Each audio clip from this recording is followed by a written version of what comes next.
చూసి మురిసిపోతే నాలోని నరకాన్ని ఎవరు చూడరమ్మో.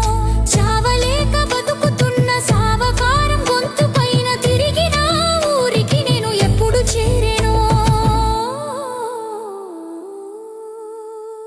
ఓ ఎడారి సేగల్లో నా బతుకు మాడిపాయే, చేసిన అప్పులేమో కొండలై నిలిచి